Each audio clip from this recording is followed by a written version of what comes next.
রবের সামনে দাঁড়াইছে, দাঁড়াইয়া বলতেছে, মালিক আমি তো তোমার সামনে দাঁড়াইছি, এত লম্বা পৃথিবী, এত এত বড় পৃথিবীর মধ্যে গোটা পৃথিবীর কত মানুষের জায়গা হইতেছে, কত মানুষ, কত বড় বড় বিল্ডিং সাজাইতেছে, থাকার মানুষের তাদের কোনো থাকার মানুষ নাই, বড় বড় বিল্ডিং সাজিয়েছে। মালিক আমি তো আমার ছোট্ট একটা ঘর তুমি আমারে দিচ্ছ, আমি তো ছোট্ট বড়টা আমি ওনার মধ্যে মালিক আমি তোমার জন্য দাঁড়ায় গেছি। ওই নামাজি পড়ে মালিকের কাছে কান্দে, মালিক আমি একনিষ্ঠ ভাবে আমি তো শুধু তোমার গোলামের জন্য দাঁড়াইছি। আল্লাহ তাআলা ফেরেশতাদেরকে বলে, ফেরেশতা দেখতো আমার বান্দা কেমন লাগে কান্দে, দেখলো আমার বান্দার দিকে তাকা, ওর বান্দা কি চায় আমার কাছে একটু দেখা। ফেরেশতা বলে, আল্লাহ তার কিচ্ছু নাই, থাকার জায়গা নাই, অল্প বিন্দু পরিমাণ জায়গার ভিতরে আপনার কদমে সেজদা দেওয়ার জন্য দাঁড়াইছে, আর কান্নাকাটি করে বলতেছে, মালিক আমার তো দেওয়ার জায়গা নাই, আমার তো থাকার জায়গা নাই, আমার তো তোমার কদমে সেজদা দেওয়ার মতো তো জায়গাটা করে দিবা। সুবহানাল্লাহ। আল্লাহ পাক বলেন, ফেরেশতারা তোমরা সাক্ষী থাকো, আমার বান্দা আমার জন্য টাকা আমার জন্য কান্দে, যা ওই ঘরকে আমি আলোকিত বানাইলাম, আমি ওর জীবনের সব গুনাহ মাফ করে দিলাম। আপনি আমি একদিন দুনিয়াতে থাকবো না, এই লাইলাতুল নিসফে শাবান একদিন আসবে, একদিন যাবে, আবারও আসবে, আবারও যাবে, তার কিয়ামত পর্যন্ত সে আসা যাওয়া করবে। কিন্তু আমাদের হায়াতি জিন্দেগি অল্প থাকার কারণে আমরা এই লাইলাতুল বারাত শবে বরাত পেয়েছি, সামনের বছর পর্যন্ত কি আমরা আবার পাবো কি পাবো না এর কোনো গ্যারান্টি। কিন্তু আপনি আমি না থাকলেও যে লাইলাতুল বারাত আবার আসবে, এটা আসবে কি আসবে না? শুধু আপনি আর আমি থাকবো না। আপনি লাইলাতুল বারাত যা কিছু বলেন, কোনো সমস্যা নাই, কোরআন হাদিসের রেফারেন্স আমাদের আছে। আমরা রাসূলুল্লাহ হাবিবুল্লাহ মুহাম্মাদুর রাসূলুল্লাহ সাল্লাল্লাহু আলাইহি ওয়াসাল্লামের দেখানো পথে আমরা হাঁটাচলা করি, ওই পথে আমরা চলি। নবীজি যে কথা নিষেধ করেছেন সে কাজ থেকে আমরা বিরত থাকি। নবীজি যেগুলো আমাদেরকে করতে উৎসাহ করেছেন, সাহাবায়ে কেরাম করেছেন, সেগুলো আমরা করতে মন উদ্বুদ্ধ হয়ে আমরা নিজেরা সুন্দরভাবে পালন করার চেষ্টা করি। লাইলাতুল বারাত আমি মুখতাসার কথা বলবো, একটু লম্বা আলোচনা করা কোনো দরকার নাই, এতে কোনো ফায়দাও নাই। আমাদের হযরত বুজুর্গ আকাবির দাওয়ার উলামায়ে কেরাম বলেন, মানুষকে এমন কথা বলো যে কথা মানুষের অল্পতেই তাসির হয়, অল্পতেই হৃদয়ে গেঁথে যায়, এমন কথা বলো, তাহলে তার আমল করার সুবিধা হবে। এত লম্বা কথা বলো না, যা একটা কথা মুখস্থ করছে, কিন্তু তোমার লম্বা কথার কারণে প্রথমে যা মুখস্থ করছে পরে শেষের দিকে প্রথমের কথাটাও মনে নাই, শেষের কথাও মনে নাই, কিছুই করতে পারলো না, এমন কথা বললো না।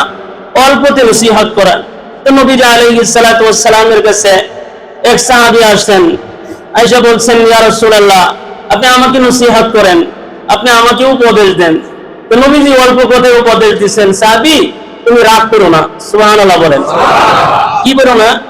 তুমি রাগ করো না, একটা নসিহত বলেন তো এটা মনে থাকবো কি থাকবো না? আর একটু জোরে বলেন, থাকবো। কেন? কথা একটা। তোমার কি নবীজি কি দিচ্ছেন উপদেশ, নসিহত করছেন? বলতেছে আমাকে নবীজি নসিহত করছেন তুমি রাগ করো না। এটা কি ভুলে যাওয়ার কথা নেই, স্মরণ থাকা। অল্প কথাই অনেক তাহকিক থাকে, তাহকিক পূর্ণ কথা থাকে অল্প কথার মাধ্যমে। তো নবীজি আলাইহিস সালাতু ওয়াস সালাম তিনিও কিন্তু অল্পতে আমাদেরকে নসিহত করছেন। কিন্তু নবীজির অল্প কথাটা এমন দামি কথা হয় যে নবীজির একটা কথা একটা নদী থেকে, একটা সাগর থেকে আর একটা সাগরে প্রবাহিত, নদী যেরকম পানি যেভাবে প্রবাহিত হয়, নবীজির এক একটা কথা এক একটা সাগরের সমতুল্য, এর চাইতেও দামি। সুবহানাল্লাহ, এটা কম হয়ে যায়, যেটা তাসির একটা দাম এত হয়ে যায় যে সাগর আর সাগর বরাবর হয়ে যায়, তার এটার কোন কিনারা নাই। সুবহানাল্লাহ, এত দামি কথা নবীজি বলতেন। তো নবীজি আলাইহিস সালাতু ওয়াস সালাম আমরা যে রাত্রিতে আজকে বসে আছি, এটা আরবি মাসের আজকে শাবান মাসের 14তম রজনী, আজকে পড়ছে 15তম রজনী। কত রজনী? 15তম রজনী। কেন? আরবি মাসের রাত দিয়া প্রথম শুরু হয়।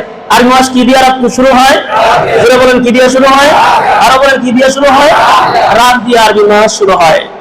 লাইলাতুল নিসফি মিন শাবান নবীজি বলছেন, দেখো আমার সাহাবীরা, ইদা কানাত লাইলাতুল নিসফি মিন শাবান, যখন নিসফে শাবানের 14তম রজনী তোমাদের কাছে আগমন করবে, ফাকুমু লাইলাহা তোমরা ওই রাত্রিটা আল্লাহ তাআলার সামনে দাঁড়ায়া কাটায় দিবা।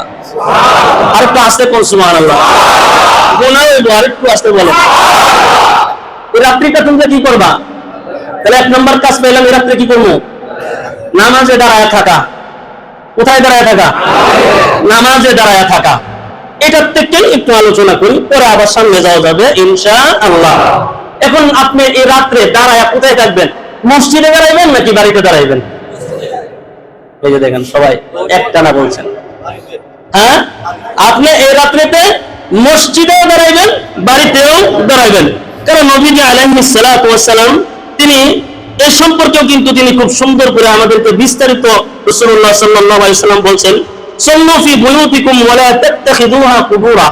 নবীজি বলছেন, দেখো সাহাবীরা, আমার উম্মতেরা, তোমরা তোমাদের ঘরটারে কবর বানায়ো না। কি বানায়ো না? জোরে বলেন, কি বানায়ো না? কবর। ইয়া রাসূলুল্লাহ, কবর কেমন হয়? ওই যে করে ইবাদত হয় না, ওই তো কবর। কথা বলেন ঠিক না বেঠিক? কবর ইবাদত হয়নি? জোরে বলেন, কবর ইবাদত হয়?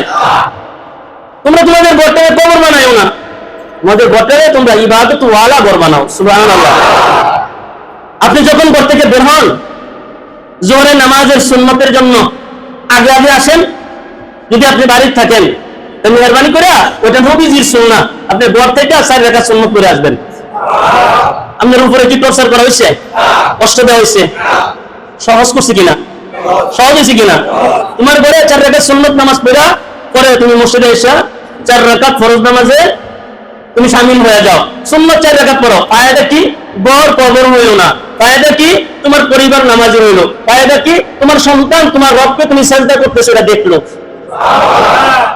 তোমার সন্তান একদিন সিজদাকারী হবে, আমার বাবাই ঘরে কারে জানি সিজদা করে, তার মানে আমার মালিক আমার আল্লাহকে সিজদা করে, আমার রব আমার আল্লাহ। অতএব আমার আব্বা যেহেতু সিজদা করে, আমিও আমার বাবার সাথে সিজদায় শামিল হয়ে যাই। সুবহানাল্লাহ। আমার 3 বছর 2.5 বছরের বাচ্চাটা আমি যখন নামাজে দাঁড়ায় যাই, ওর তো অনেক সময় যে ওর তো পিছনে কোনো জামাই থাকে না, ও তারপরে এসে দাঁড়ায় যায় নামাজে। আল্লাহু আকবার বলেন না? কেন দাঁড়ায়?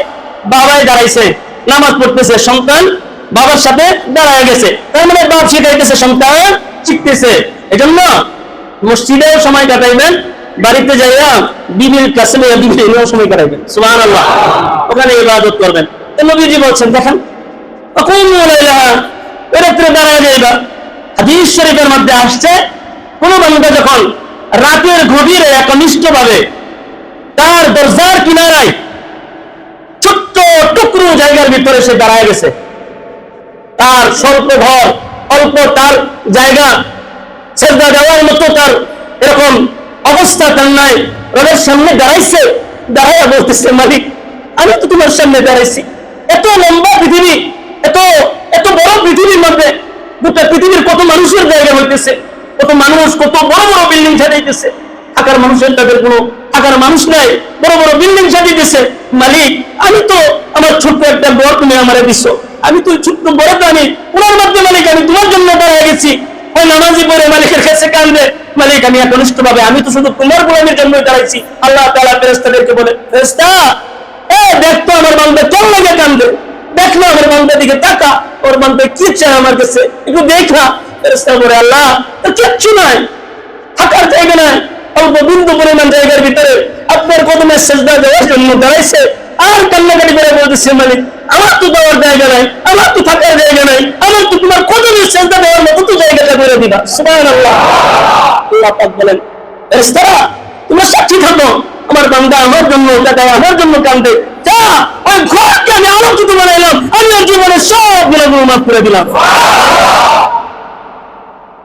আল্লাহ পাক বাহানা তালাশ করেন, শুধু বাহানা চাই, বান্দারে আমি শুধু বাহানা তালাশ করি তোদের জন্য। নবী আলাইহিস সালাতু ওয়াস সালামের প্রথম কথাই ছিল, তোমরা ফাকুমু লাইলাহা, এই রাত্রিটা তোমরা জাগরণ করবা, এই রাত্রিটা তোমরা মালিকের কদমে দাঁড়ায় থাকবা। এই দাঁড়ানোটা দেখো বান্দা, তুমি দাঁড়ায় থাকো, এটার যেমন ফজিলত আছে। দেখো বান্দা, যখন মালিকের সামনে মানুষ দাঁড়ায় তখন আল্লাহর খুব নিকটবর্তী হয়ে দাঁড়ায়। সুবহানাল্লাহ। বান্দা যখন সেজদা করে তখন আল্লাহ পাক তার মাথার মধ্যে হাত বুলায়। সুবহানাল্লাহ। বান্দা যতক্ষণ সেজদায় থাকে ততক্ষণ পর্যন্ত মালিক তার মাথার মধ্যে হাত বুলাইতে থাকে আর বলতে থাকে, বান্দা কি চাস, বান্দা কি চাস, যা চাইবি সেজদায় আজকে তোর তাই দেওয়া হবে।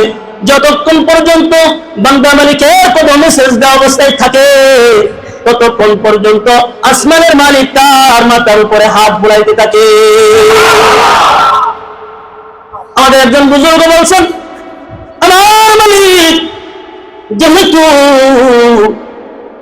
সেজদায় পড়ে থাকলে আমার মালিক আমার মাথায় হাত তোলায়।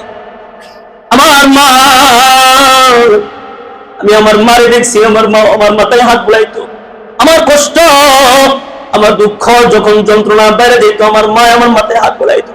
সব দুঃখ কষ্ট আমি সব মুছে ফেলতাম। সেজদায় যাইলে আসমানের মালিক দিলে আমার আম্মার চাইতে অনেক দয়াবান। আমার আম্মাই যেমন আমার মাথায় হাত বুলাই দিয়ে আমার ঘুম পাড়াই, আমার মালিক আমার মাথায় হাত বুলাই। এমন মালিকের কুদরতি হাতের স্পর্শ আমি নিতে পারতেছি। এই নিয়ামতের শুকরিয়া আদায় করবো কেমনে? আর আমি মালিক, আমি যতদিন তোমার কদমে যতদিন সেজদা দেওয়ার মতো যোগ্যতা তুমি আমারে দিবা, আমি যেন সেজদায় সবর হিসাবে লম্বা সেজদা দিয়ে যেন আমি তোমার আদরটা পাইতে পারি, তৌফিক দিও। মালিকের কাছে কাছাকাছি থাকা যায়, যারা ইবাদতে দাঁড়ায় যায় তারা মালিকের কাছাকাছি রয়। জন্য নবীজি বলছেন, উম্মতেরা রে, ওই রাত্রিটা এমনি অবহেলায় অবহেলায় কাটাইস না। লাইলাতুল বারাত তোর জীবনে আর কোনোদিন হইতে পারে না, হইতে পারে, আসবো কি আসবো না জানি না, লাইলাতুল বারাত আসবো কিন্তু তুমি আর আইবা না। জন্য লাইলাতুল বারাতকে কাজে লাগাও, রাতটারে তুমি এটাকে মূল্যায়ন করো, এটাকে তুমি দামি বানায় নাও তোমার ইবাদতের জন্য। এরপরে নবীজি বলছেন, পরের দিন উম্মতেরা রে আমার, পরের দিন তোমরা না খায়া মালিকের শ্রম পালন করো। পরের দিন একটু রোজা রাখো। রোজা রাখলে ফায়দা কি? ওই পরের দিন তুমি যদি রোজা রাখতে পারো, আমাদের দেহের একটা সদকা আছে, আমরা কিন্তু দেহের সদকা দিতে পারি না। ওই কেউ যদি রোজা রাখে এটা তার দেহের সদকা হয়ে যায়। দেহটা কিন্তু সুন্দর বানানো দরকার, এর মধ্যে বেজাল দুইটা দিচ্ছে। ওই রোজা রাখবা, তো রোজা রাখলে তোমার সদকার সওয়াব হয়ে যায়, তোমার দেহটাও আল্লাহ পাক নিরাপদ বানায় দেয়। দেহ নিরাপদ। ওসুমু নাহারা, আরে দিন বান্দা তুই রোজা রাখো, আমার গোলামি কইরো, আমার একটু ডাইকো। বান্দা ডাকছো, রোজাও রাখলা, রাতে রাত আমার লাগে কাটাই না। আল্লাহ তাআলা বলে, বান্দা আমি তোরে ক্ষমা করে দেওয়ার জন্য তুই যখন মসজিদে আইছস এর আগে আমি প্রথম আসমানে আয়াত পড়েছি। আল্লাহ তাআলা বলেন, বান্দা তুমি যখন মসজিদে আসছো, কিন্তু তুমি তো মসজিদে আসছো দেরি করে, আমি কিন্তু এখনো তোমারে ক্ষমা করে দেওয়ার জন্য আমি কিন্তু তোমার কাছাকাছি আসমানে আইসা বসে গেছি। কতটুকুন কাছাকাছি সময় আসছে। আল্লাহ নবী আলাইহিস সালাতু ওয়াস সালাম তিনি বলেন, ফাইনাল্লাহ ইয়ানজিলু ফিহা লিগুরুবি শামসি ইলাস সামাঈদ দুনিয়া। নবীজি বলেন, যখন সূর্যটা ডুইবা যায় তখন মালিক আয়েশা হাজির হয়ে যায়। সূর্য ডুবে গেছে, মালিক এবার আয়েশা আপনি আমার জন্য বসে গেছে। ফাইনাল্লাহ ইয়ানজিলু ফিহা লিগুরুবি শামসি ইলাস সামাঈদ দুনিয়া ফায়াকুলু আলা মিন মুস্তাগফিরিন ফাগফির লাহু। নবীজি আলাইহিস সালাতু ওয়াস সালাম বলছেন, আল্লাহ তাআলা তখন ডাকতে থাকে, বান্দারে গুনাহ কি বেশি হইছে? অনেক গুনাহ করছো, জীবনের সব গুনাহের জন্য আমি আল্লাহ তাআলা প্রথম আসমানে আইসা তোর জন্য বসে রইছি, তোরে আমি ডাকতেছি। সুবহানাল্লাহ। ফাগফির লাহু, আজকে যদি ক্ষমা চাস আমি আল্লাহ ক্ষমা করতে দেরি হবে, গুনাহ ক্ষমা চাইতে দেরি হবে, আমি আল্লাহ মাফ করতে বান্দা তোরে দেরি করব না। জীবনের অনেক গুনাহগুলো আছে, যে গুনাহগুলো তওবা ছাড়া আল্লাহ মাফ করে না, এমন গুনাহ বান্দার জীবনে আছে। আল্লাহ তাআলা বলেন, বান্দা তওবার দরজা খুলে দিছি, জীবনের সব গুনাহ দরজা যেরকম খোলা, তওবার দরজাও তেমন খোলা। সুবহানাল্লাহ। গুনাহ করবি, গুনার শক্তি তোরে বান্দা আমি দিছি, কিন্তু তওবার শক্তিও আমি আল্লাহ করে দিছি। সুবহানাল্লাহ। গুনাহ করছো বান্দা, আপত্তি নাই, সমস্যা নাই, কিন্তু তওবার দরজা খোলা রাখছি।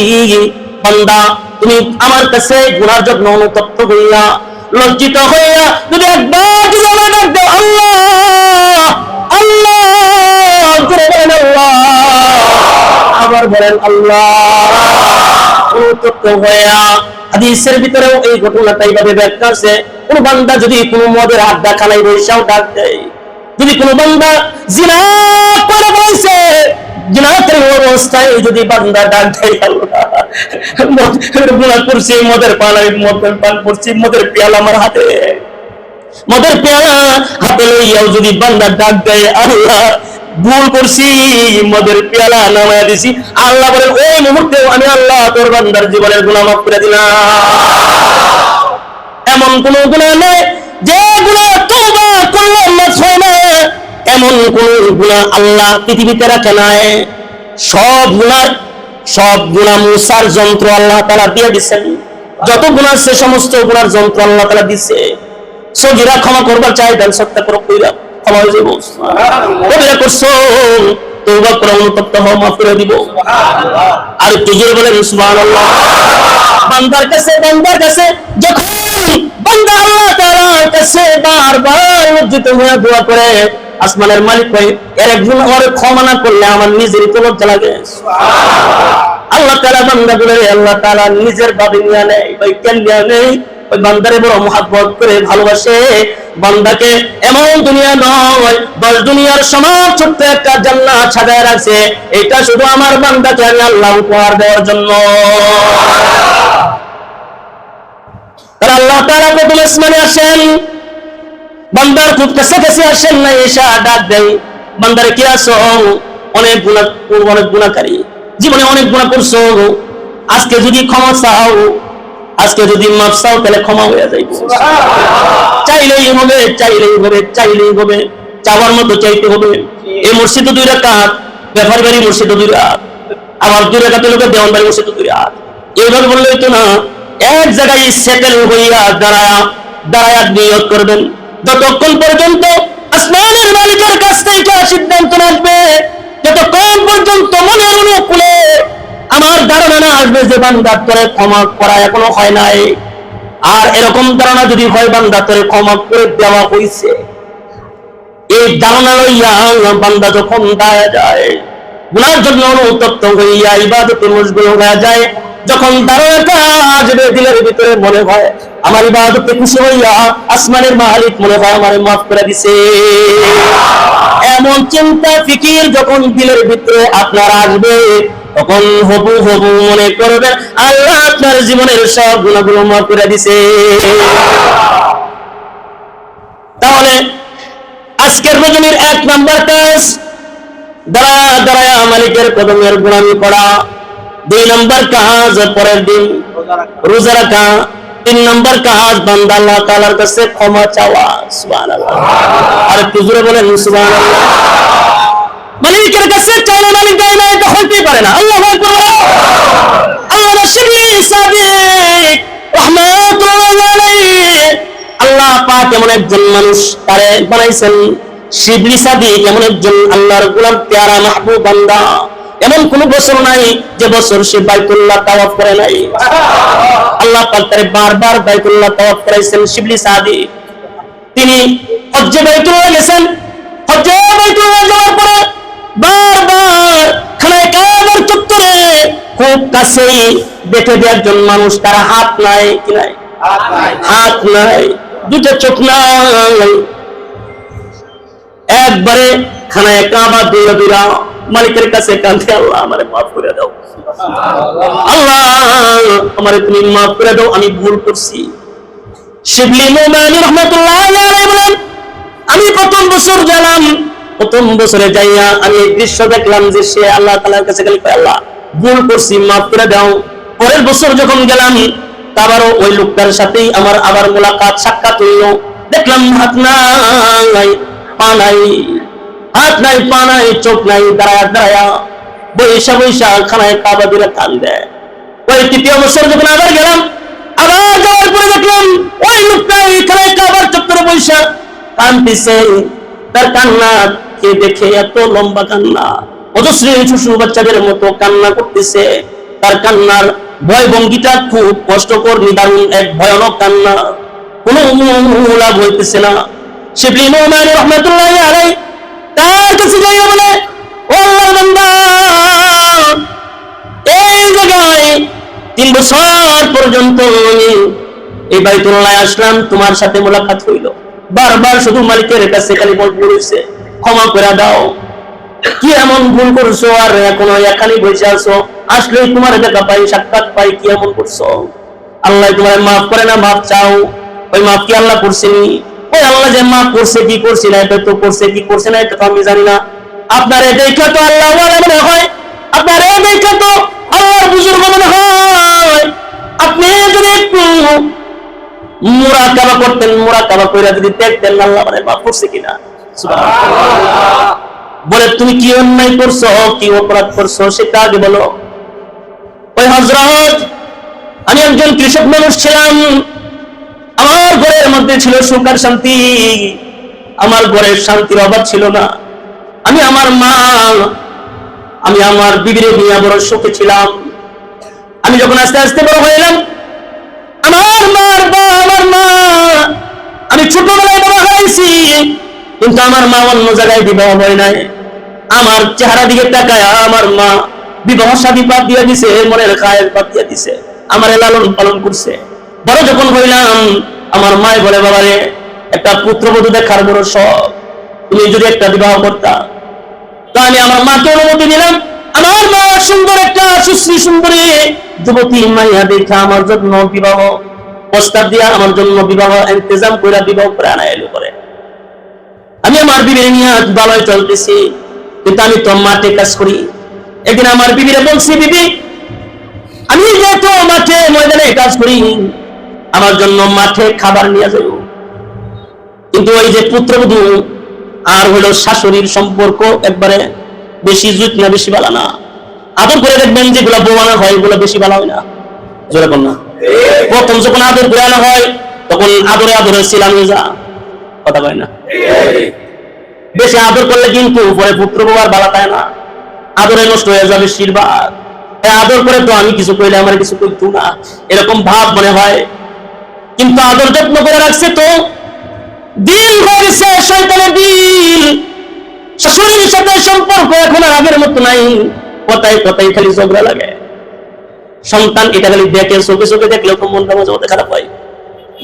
বউ আর শাশুড়ির সম্পর্ক বলা না, এটা দেখলেও খারাপ লাগে। তো ওই বান্দা বলে, ও আল্লাহর বান্দা, আমি আমার জীবনটা পরিবার নিয়ে সুখে কাটাইতেছিলাম। একদিন আমার বিবিরে বললাম, বিবি দেরি হয়ে গেলে আমার জন্য খানার ব্যবস্থা করে মাঠে খাবার নিয়ে যাই। কিন্তু খাবার নিয়ে যাওয়ার কথা, সারাদিন কাজ করছি, সন্ধ্যা হয়ে গেছে গা, তারপরেও আমার বিবি আমার জন্য খানা নিয়ে যায় নাই। ক্ষুধার্ত শরীর নিয়া দেহ নিয়া বাড়ি ফিরছি। বাড়ি ফিরা বিবিরে বলছি, বিবিরে খানা নেওয়ার কথা ছিল আমার জন্য, খানা করিনি না, পেট নিলি না, আজকে রান্না করছি না। ওই কেন রান্না করছো না? ওই তোমার মার লগে ঝগড়া করে তো সময় পাই না। তোমার মা যে যন্ত্রণা জ্বালা দেয়, এই জ্বালা শুয়া আর এগুলো শুইলা নামাজ পড়া আর তোমার যারা খানা পাকানোর সময় করি। ছেলেটা তো ক্ষুধার্ত ছিল, তার ক্ষুধার্ত দেহটা রাগ উইটা গেছে, রাগ উইটা বলে বিবিরে দুজনের ভিতরে তো সহিংসতা দেখি না, খালি মারামারি আর খালি গালাগালি। ওই আছে আম্মা তাড়াতাড়ি ক, ওই যে পরে ঘরে বসে দেখো উড়ানের মধ্যে। ছেলেটার রাগ ছিল, রাগ নিয়ে দৌড় দিয়া মাস শীতের দিন আগুন ধরেছিল, আগুন ফুফাইতেছিল। ছেলেটা পিছন দিক দিয়া গিয়া রাগের মাথায় মারে লাথি দিয়ে আগুনে ফেলাই দিছে। মারে যখন লাথি দিয়ে আগুনে ফেলাই দিচ্ছে, আগুনে ফেলাই দিলে সন্তানের উপরে শয়তান যে বর করছে, তাড়াতাড়ি তার দিলের ভিতরে বুঝাইছে যে শয়তান আমার ভিতরে ঢুকছে। তাড়াতাড়ি করে তার মারে আগুন থেকে টান দিয়া যখন বের করছে, বের করে দেখে যে জনম দুঃখিনী মা দুনিয়ার জমিনে জনম দুঃখিনী মা দুনিয়া ছেড়ে চলে গেছে। ছেলেটা কান্না করতেছে আর বলতেছে, আল্লাহ আমার দিলের ভিতরে বুঝ ছিল না, রাগের মাথায় করছে, আল্লাহ মাফ করে দাও। আমার ভিতরে যখন বোঝাইছে তখন আমি মনে করছি আল্লাহ মনে করে মাফ করতো না। এই জন্য আমি যে পা দিয়ে আমার মারে আমি রাখতে দিয়েছিলাম, ওই পাটা আমি নিজে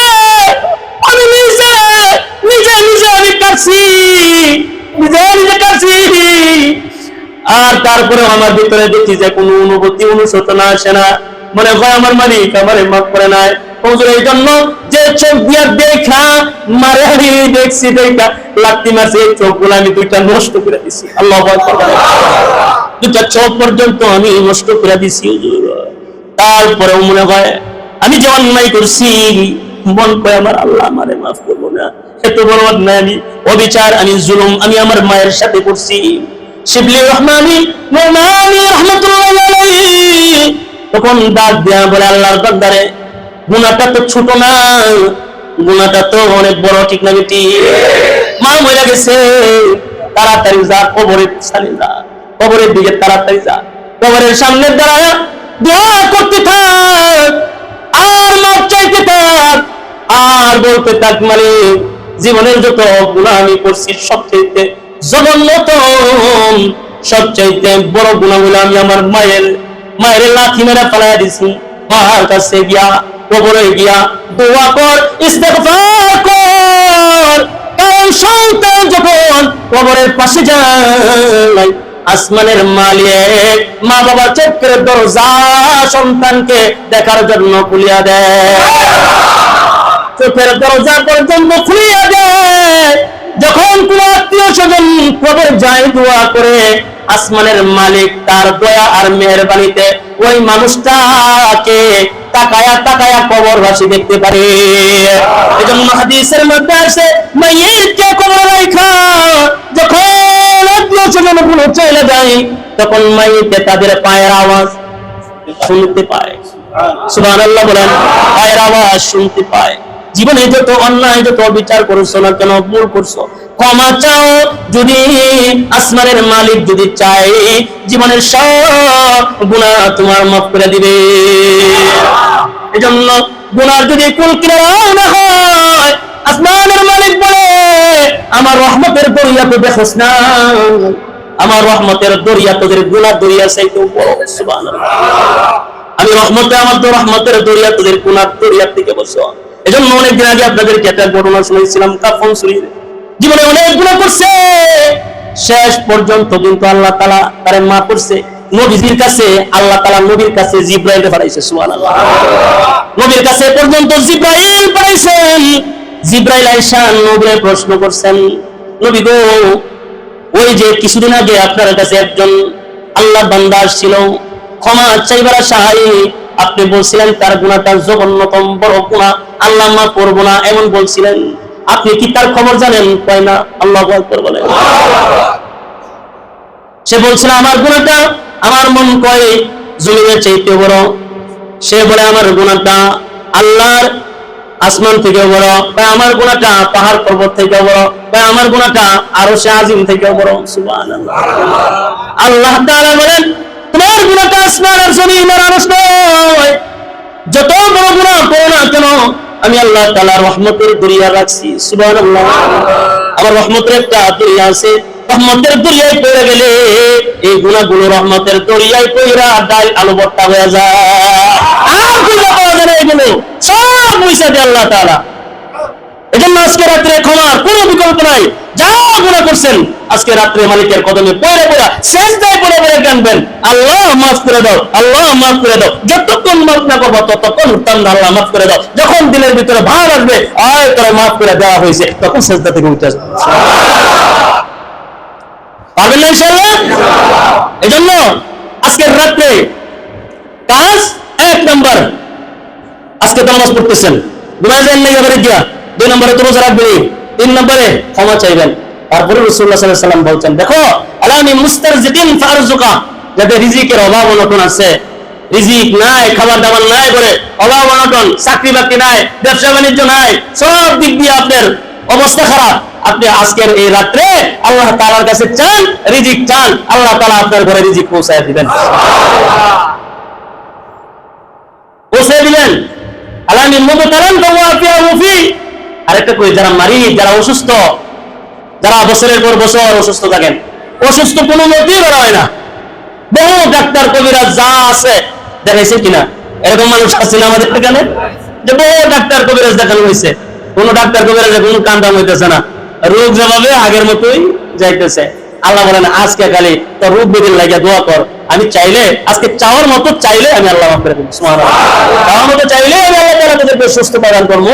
আল্লাহ এই কথাগুলো বলতেই থাকে, কতটুকু আলা কাজা খালি বলতেই থাকে। সুবহানাল্লাহ, হাত্তা ইয়াতলুআল ফজর, একবারে সূর্য ওঠা পর্যন্ত। সুবহানাল্লাহ বলেন, একবারে প্রথম সূর্য ডোবা থেকে শুরু করে একবারে সূর্য ওঠা পর্যন্ত আল্লাহ তাআলা শুধু বান্দারে ডাকতেই থাকে, ডাকতেই থাকে, ডাকতেই থাকে।